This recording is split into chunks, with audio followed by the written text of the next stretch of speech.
On November 8, 1892, Grover Cleveland became the first and only president in U.S. history to win 2 non-consecutive terms in office. He had campaigned on a platform to reduce the McKinley tariff, and the people had responded overwhelmingly, electing him to a return engagement by a landslide.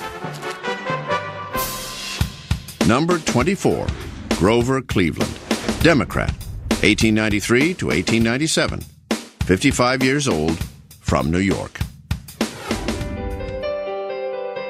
Cleveland's return to the presidency was triumphant.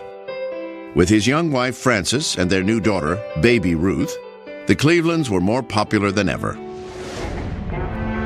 Unfortunately, an economic disaster was about to strike.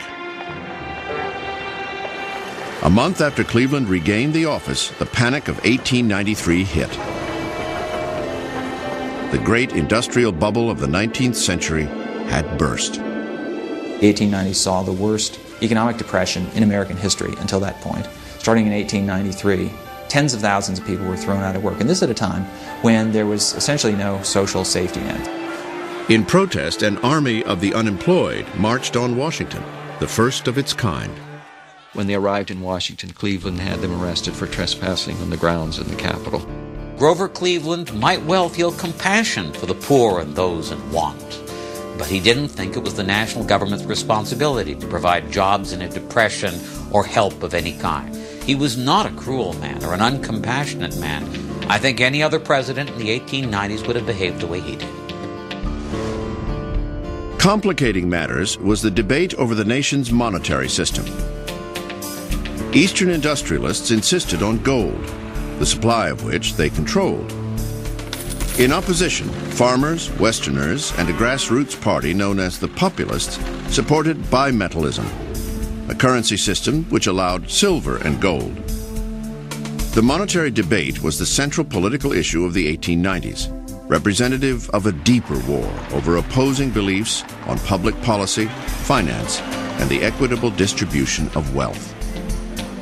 Cleveland opposed bimetallism, declaring that the solidity of the gold standard would end the Depression.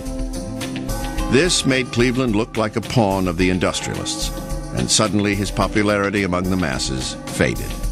I find him in many ways a fascinating figure and an admirable figure. I just wish he had only been elected to 1 term. I think the 2nd term was a great misfortune for him and for the country.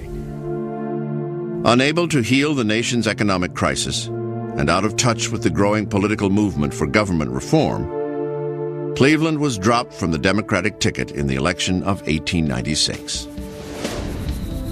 When Grover Cleveland exited the White House for the final time, he left a legacy as the last of the laid-back 19th century-style presidents.